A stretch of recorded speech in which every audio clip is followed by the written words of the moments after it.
Assalamualaikum warahmatullahi wabarakatuh. Salam jumpa dengan Suluh Berkah Channel. Sebelum Anda melanjutkan menonton channel ini, jangan lupa subscribe, like, dan komen untuk keberlanjutan dari tali silaturahim kita. Selamat menyaksikan. Assalamualaikum warahmatullahi wabarakatuh. Alhamdulillah. Allahumma sholli wa sallim wa barik ala sayyidina Muhammad wa ala alihi wa ashabihi wa man irtadah ma ba'd. Yang saya hormati Bapak Kasih PD Pontren Kan Kemenak Kabupaten Kediri beserta staf dan tim yang dari Kemenak Kabupaten Kediri. Yang saya hormati Kepala TPQ dan Dewan Asatidzah dari TPQ At-Ta'awun TPQ yang disemangati dengan semangat tolong menolong dan kebersamaan. Suluh Berkah di subscribe ya. Dengan apa? At-Ta'awun al-Birri. Nanti begitu buka YouTube langsung update terbaru nanti bersama dalam Suluh Berkah ya.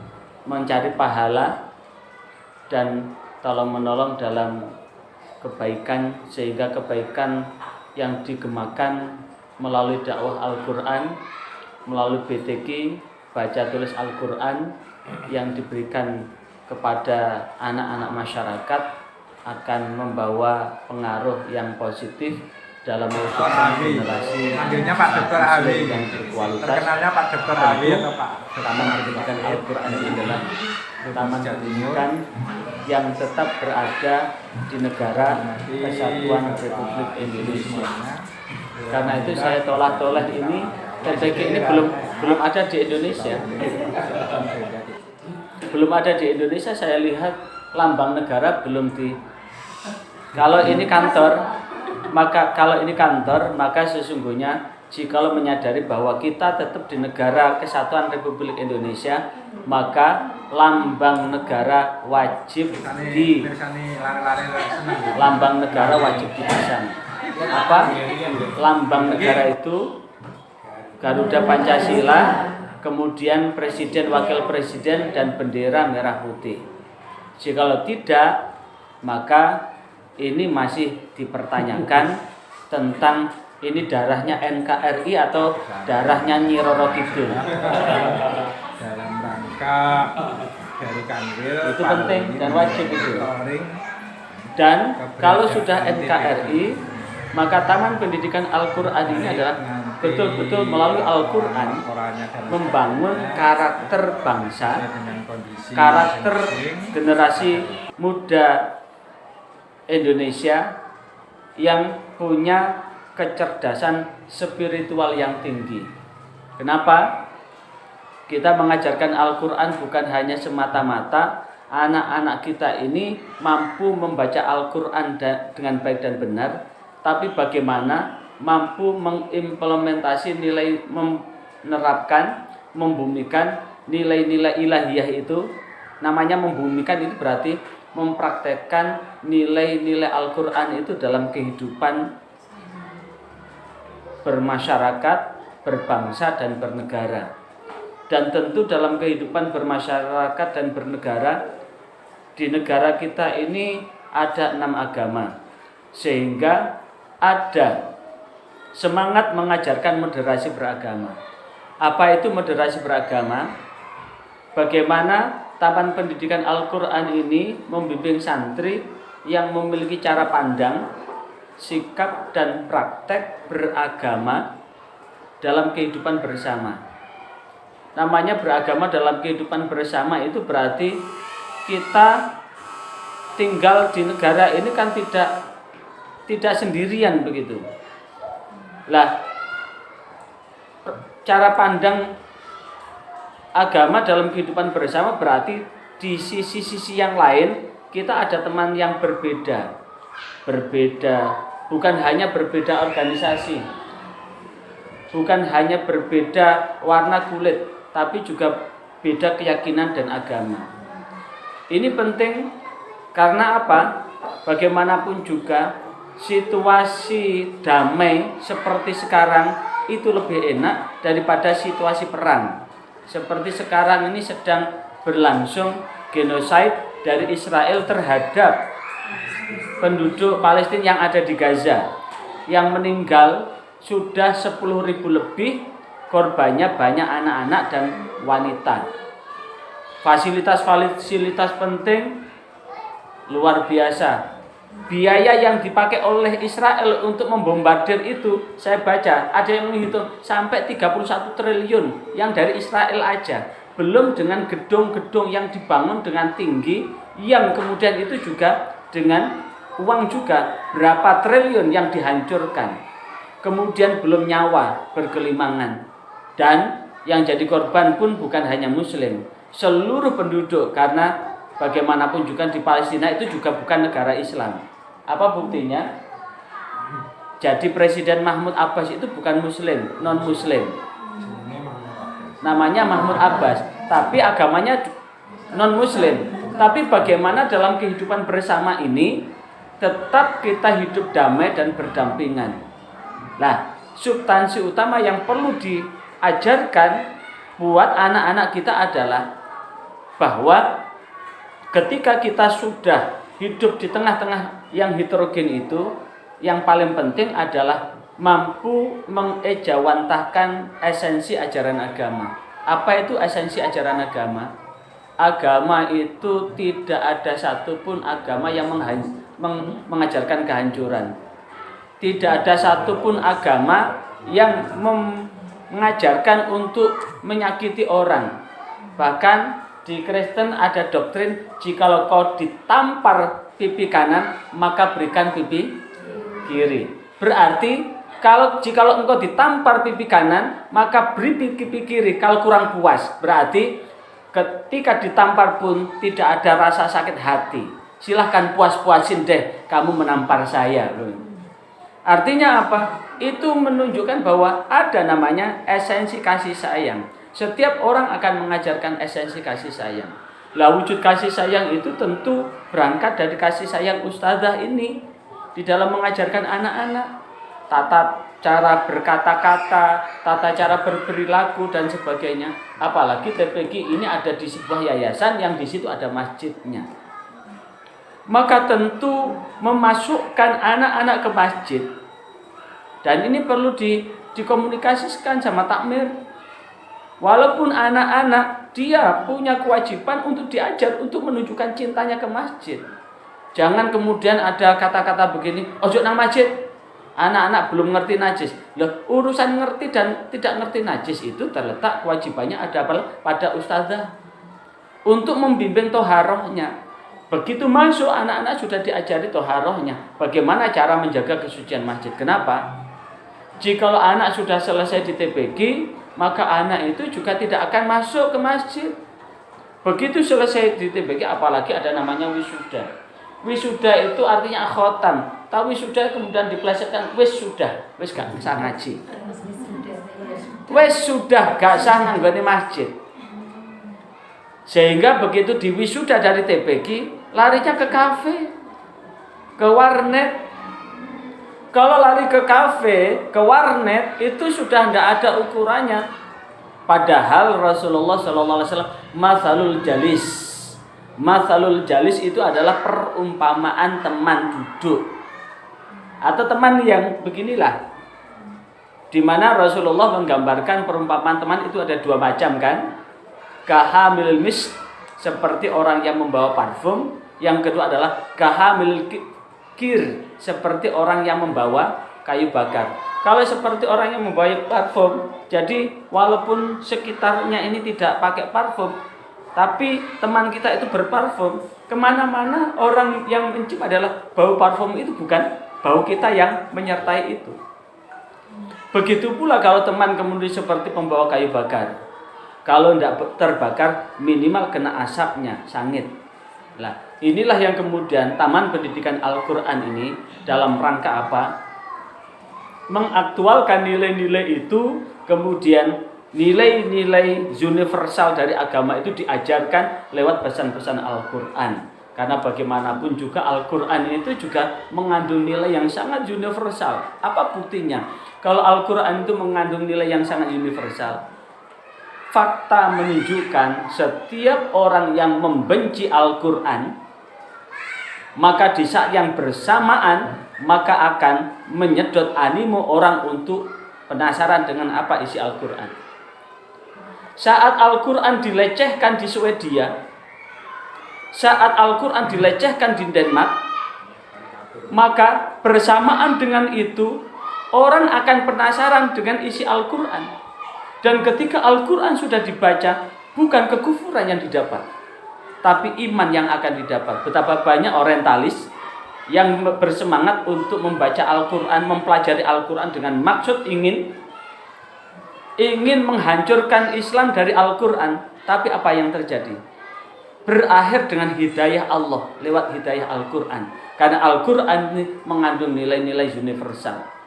Nilai-nilai universal inilah yang kemudian disandingkan dengan proses pembelajaran taman pendidikan Al-Quran, yang kemudian anak-anak betul-betul dibimbing secara spiritual bahwa Al-Quran itu betul-betul syafi'an li ashabi.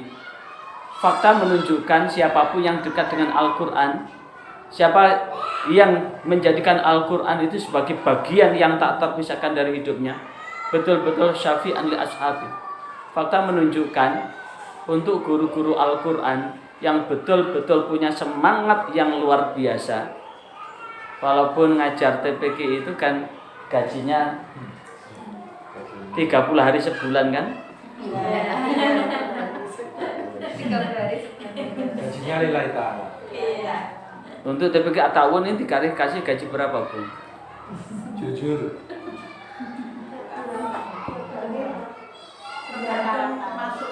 Tergantung masuk uang kan? Kalau saya sih, andaikan saya ngelola TPQ gitu, sudah saya gaji UMR lah. UMR Kediri ya? UMR Kediri itu berapa? Bukan Kediri, Bu. UMR UMR Kediri itu 2.200.000. ya paling tidak minimal digaji 2.200.000 lah. Dan itu bisa dibuktikan loh, Bu. Caranya bagaimana? Jenengan bisa tegak, ngajarnya juga serius. Tinggal dianggarkan aja sebulan misalkan digaji 2.200.000 begitu. 2.200.000 itu kemudian dihitung, ketemulah pengeluarnya berapa. Syahriyah dari santri ada berapa, donatur berapa, dan yang paling penting ini sumbangan sukarela tanpa tekanan, disingkat susu tante.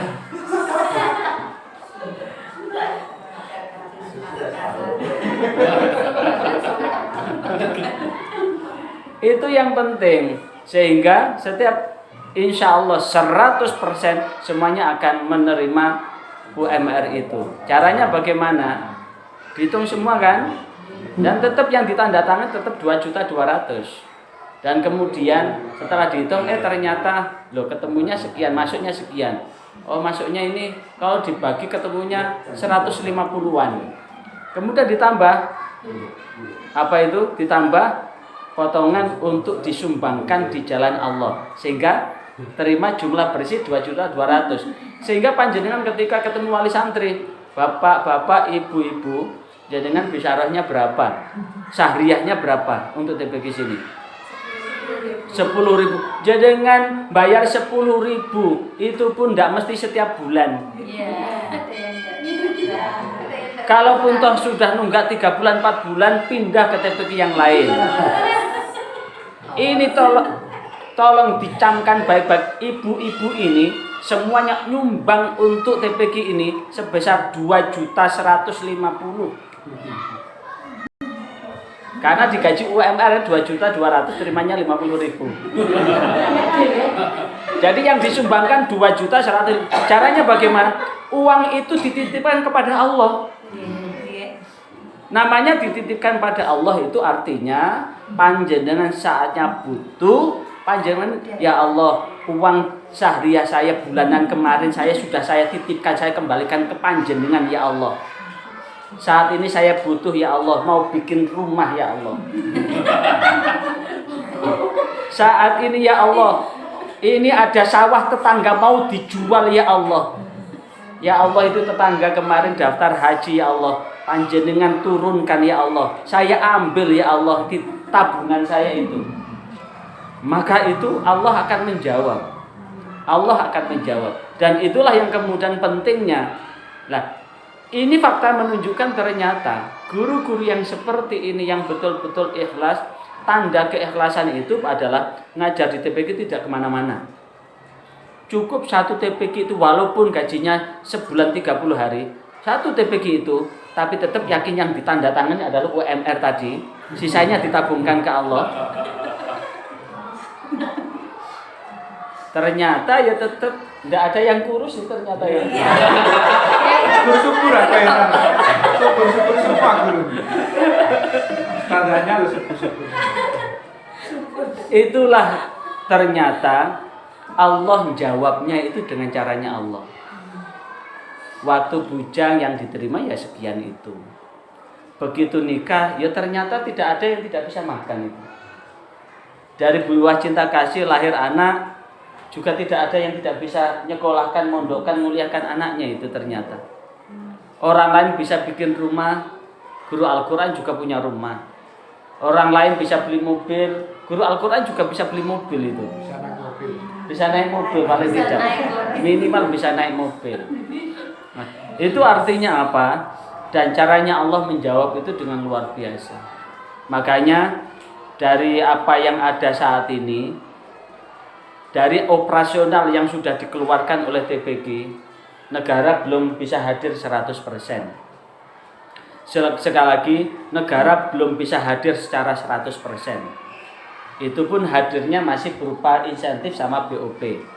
Insentif itu pun kalau dijumlah akumulasi jumlah TPG Taman Pendidikan Al-Quran se-Kabupaten Kediri ini dengan yang terima sama kuota masih jauh dari harapan.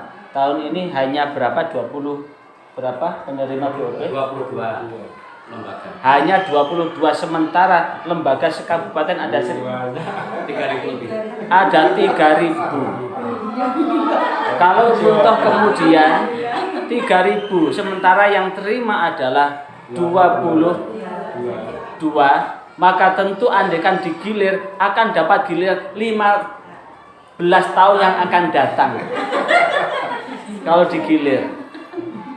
Jadi kalau digilir dan setiap tahun hanya dapat 22, maka tentu dengan apa yang ada dan kemudian digilir secara prinsip keripik gedang godoh telo, titik dan diantum roto, maka tentu giliran itu akan berlangsung, akan mengusulkan 15 tahun yang akan datang.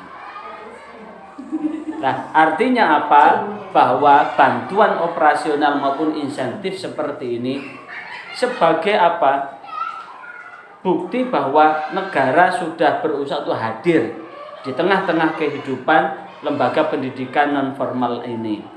Walaupun toh begitu, namanya BOP itu juga ada pertanggungjawaban.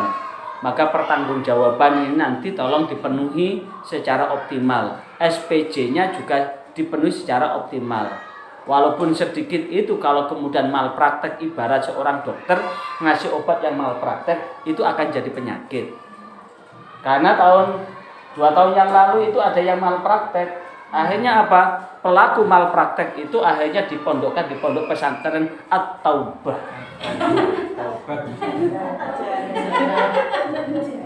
Supaya tidak mondok di pondok pesantren At-Taubah, maka walaupun toh sedikit itu tetap bukan hanya selamat di dunia, tapi juga selamat di akhirat. Yang paling penting adalah barokah. Barokah itu adalah ziyadatul birri wal khair, ziyadatus sakinah wa sa'adah.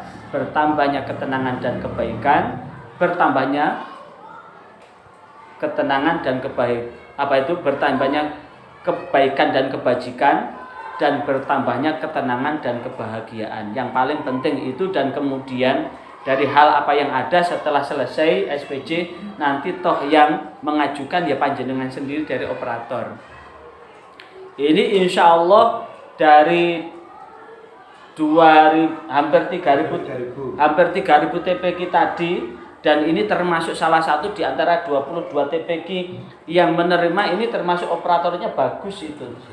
Kalau tidak ada operator yang bagus tidak bisa masuk. Makanya operator itu didupen. Operatornya siapa yang jadi operator? Bapak kepala sekolah. Oh, berarti kepala sekolahnya itu luar biasa mau ngopeni, dan jangan sampai kemudian ketika sudah terdistribusikan kemudian ada sesuatu, jangan sampai ada benturan, gesekan dan sebagainya, karena benturan dan gesekan itu menyebabkan keberkahan akan dicabut oleh Allah. Bahkan di hadis yang diriwayatkan oleh Imam Ahmad, Allah akan senantiasa berada di dua orang yang sedang bekerja sama, yang saling menjaga kepercayaan, tapi Allah akan keluar dari keduanya jikalau keduanya sudah berkhianat. Apa wujud khianat itu? Ada kasak kusuk yang di situ akan menimbulkan fitnah. Ada satu kata kunci. Tadi saya ketika sedang ngupload, memperbarui update TikTok saya, kemudian saat muter itu ada kata-kata begini, bahwa bukan berarti engkau dibenci orang, bukan berarti engkau dicaci orang, sementara orang yang membenci dan mencaci engkau adalah orang yang engkau sakiti. Bisa jadi orang yang membenci kamu adalah orang yang mendapatkan kata-kata dari orang yang hasut kepadamu. Artinya apa? Orang itu tidak pernah ketemu kita, tapi begitu ketemu kita, orang itu sudah membenci. Berarti sebelumnya dia sudah mendapatkan kasak kusuk dari orang-orang yang hasut. Ciri orang yang hasut itu adalah orang yang membicarakan keburukan orang lain, dan keburukan orang lain itu kemudian disampaikan sedemikian rupa, bahkan dikasih bumbu-bumbu penyedap sehingga semakin asik dan gayeng, dan itulah yang kemudian menjadikan underestimate terhadap orang itu. Itulah yang bahaya. Makanya Rasulullah sendiri berpesan, iyyakum wal hasada, hati-hatilah kalian dengan hasud, fa innal hasada, karena sesungguhnya hasud itu yakulul hasanat, akan memakan kebaikan, kama takulun narul hatab, seperti api yang menghabiskan kayu. Lah, sumbangan yang seperti ini yang paling penting adalah keripik gedang godhong telo. Titik edang pokok diandum sing roto. Kalaupun toh ndak roto, harus ada stratifikasi. Kepala itu grade-nya berapa, bendahara grade-nya berapa. Toh ini kan tidak setiap tahun. Tinggal bagaimana sesuai dengan juknis apa tidak. Sesuaikan dengan juknisnya. Kalau juknisnya itu masuk dan sebagainya, disesuaikan. Termasuk kwitansi-kwitansinya juga ditata. Termasuk untuk pembelian itu harus dari stempel. Misalkan pembelian buku itu dari toko buku, bukan dari toko fotokopi. Pembelian alat-alat apa itu, perbaikan komputer dari toko elektronik, bukan dari toko beras atau toko kelontong dan sebagainya. Dan itu harus ada stempelnya. Maka dengan begitu mudah-mudahan apa yang ada ini senantiasa dalam keberkahan Allah Subhanahu wa taala. Kiranya itu Pak Kasih, dan mudah-mudahan tetap senyum ya, karena senyum itu akan awet muda. Ya. Makasih.